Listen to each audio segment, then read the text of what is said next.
La 21e conférence des Nations Unies sur le changement climatique, COP21, a eu lieu du 30 novembre au 12 décembre à Paris.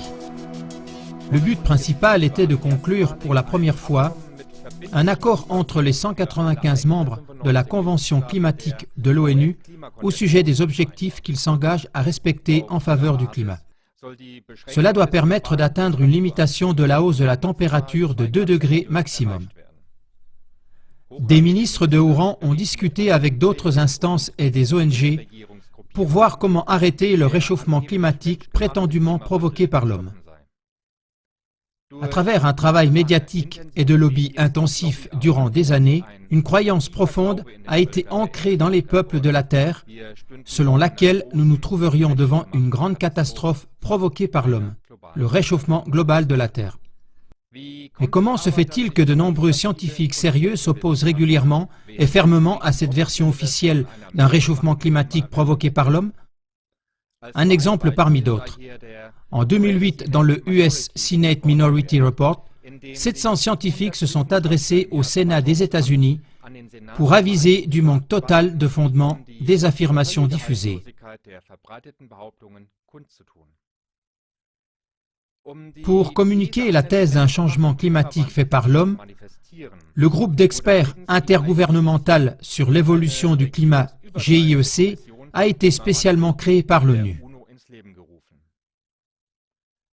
Mais dans les cercles scientifiques, on accuse régulièrement le GIEC de manipulation grossière des données climatiques, comme par exemple l'omission de périodes chaudes et froides naturelles. En 2009, des pirates informatiques ont publié plus de 1000 emails qui révèlent la manipulation des données climatiques par une filière du GIEC.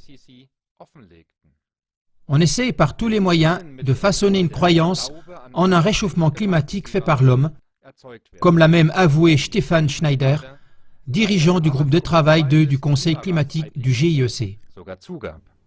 C'est pourquoi nous devons annoncer des scénarios horribles, faire des déclarations dramatiques et simplificatrices, et ne pas mentionner un quelconque doute que nous pourrions avoir. Pour susciter l'attention, nous utilisons des déclarations dramatiques sans aucun doute sur ce qui est dit. Chacun de nous, scientifiques, doit décider s'il veut être honnête ou plutôt efficace. Hartmut Bachmann, ancien membre du GIEC, parle dans son livre « Le mensonge de la catastrophe climatique » de l'histoire du GIEC, qui est marquée depuis le début par le mensonge, la manipulation et la dissimulation. Voyez à ce sujet son exposé en langue allemande « La naissance du mensonge sur le climat » qu'il a présenté lors d'une conférence de la coalition anti-censure, la ZK. Vous trouverez cet exposé ainsi qu'un autre exposé du docteur Helmut Bottiger, « Changement climatique, certitude ou manœuvre politique » en langue allemande. Si l'on regarde quelques chiffres de manière objective, l'image suivante se dessine. L'humanité est la cause d'environ 1 à 4% du CO2 dans l'air et l'Allemagne seulement d'une fraction infime. La contribution allemande engloutirait certes des centaines de milliards d'euros, mais ne mènerait qu'à une baisse de la température évaluée à l'incroyable nombre de 0,0007 degrés, comme l'explique le physicien allemand et professeur retraité Horst Joachim Lüdecke. C'est Lüdecke qui est à l'origine de la phrase « Nous n'avons pas besoin de chercheurs climatiques, car il n'y a pas de preuve scientifique que le CO2 réchauffe l'atmosphère ». Dans une publication professionnelle, Lüdecke en vient au résultat, premièrement, que les fluctuations de température du XXe siècle ne surpassent pas celles des derniers 2000 ans. Deuxièmement, que le réchauffement climatique global du XXe siècle a une origine principalement naturelle. Et troisièmement, que l'évolution de la température globale des 250 dernières années peut être attribuée à des cycles naturels. Il n'y a jamais eu de vraies preuves scientifiques d'un réchauffement climatique dû à l'homme. La croyance en une catastrophe climatique ne fonctionne qu'à travers une propagande et un travail de lobby qui englobe tout. Voici deux exemples du scénario catastrophe provenant du magazine allemand Spiegel. En 1986, Spiegel montre une image du dôme de Cologne sous l'eau. En 2015, Spiegel a imprimé l'image de la Terre en flammes. Conclusion. De nombreux scientifiques renommés et neutres évaluent le réchauffement climatique actuel de la manière suivante.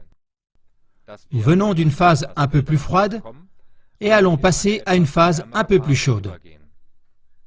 Cela n'a pourtant rien à voir avec les humains eux-mêmes. De plus, le réchauffement de la Terre n'a rien à voir avec des gaz à effet de serre, mais est fondé uniquement sur une activité solaire plus forte ou plus faible. Malgré toutes ces contrevoix écrasantes de scientifiques de renom, la plus grande conférence climatique de tous les temps a eu lieu à Paris avec des dépenses énormes en coûts et en personnel. Les frais nécessaires pour atteindre une limitation de la hausse de la température de 2 degrés maximum vont enfler de façon énorme et ce sont les contribuables et l'économie qui vont finalement devoir payer.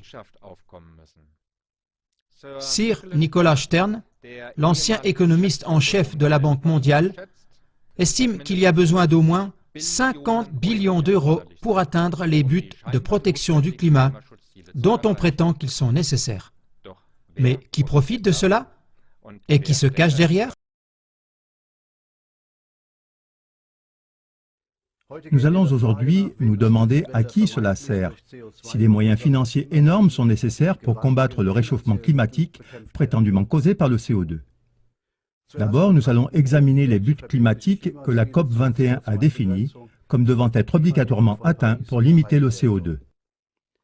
La production d'énergie par les matières premières fossiles, c'est-à-dire non renouvelables, doit être réduite. Il s'agit de matières premières comme le charbon, ainsi que du pétrole et du gaz naturel faussement classifiés comme fossiles. Au lieu de cela, on doit investir dans des énergies renouvelables telles que le vent et le soleil. Le mieux serait de motiver les 195 pays à s'engager tous par rapport aux buts climatiques.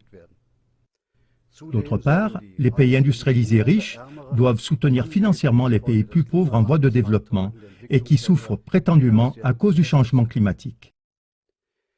À cet endroit, nous mentionnons qu'il y a certes des problèmes environnementaux très graves dans les pays en voie de développement, comme par exemple la sécheresse ou les inondations à la suite de déforestation massive. Mais les causes de ces problèmes n'ont rien à voir avec l'émission de CO2. Quelles sont maintenant les conséquences financières mondiales des décisions prises pour limiter le CO2? Déjà, depuis 1997, une limitation des émissions de ce qu'on appelle les gaz à effet de serre a été mise sur papier dans le protocole de Kyoto. À chaque pays signataire revient une valeur seuil spécifique qu'il n'a pas le droit de dépasser pour les émissions de ces gaz. Depuis, un marché intense s'est développé avec les droits d'émission et de certificats de CO2 en question. Des entreprises qui dépassent leur quota de CO2 peuvent acheter des parts de quotas libres à d'autres entreprises qui n'ont pas utilisé les leurs. Ou bien ils vont à la bourse où l'on spécule désormais activement avec les quotas d'émission. D'après les règles de l'offre et de la demande, une forte hausse des prix pour les certificats, de l'ordre de billions, est programmée d'avance chaque fois que de nouvelles baisses des émissions de CO2 sont décidées. Une grande partie du marché des émissions de CO2 est contrôlée par le groupe de marché à terme américain ICE Future US. Celui-ci se trouve entre les mains de grandes banques telles que Goldman Sachs, JP Morgan, Bank of America et Citigroup. Si on considère l'énorme potentiel de gains liés au marché des émissions de CO2, on comprend rapidement pourquoi tout est mis en œuvre pour motiver l'ensemble des 195 pays participants de la conférence sur le climat à abaisser leurs émissions de CO2. Au travers d'un travail de lobby sans précédent et d'une intense propagande médiatique, ainsi qu'au travers de promesses d'investir dans des milliards dans des pays pauvres, on a réussi à faire accepter des mesures prétendument destinées à sauver le climat. Une fois que suffisamment de pays participeront, on pourra progressivement passer à la spirale dictatoriale globale du climat. À présent, se dessine le gigantesque appareil de pouvoir et de contrôle en direction duquel se développe ce Conseil du climat, en mettant en place un système de limitation globale des émissions de CO2. Cela ne mène à rien de moins qu'au contrôle total de la production énergétique mondiale, dont quelques grandes banques sont finalement les bénéficiaires. Die Nutznießer sind.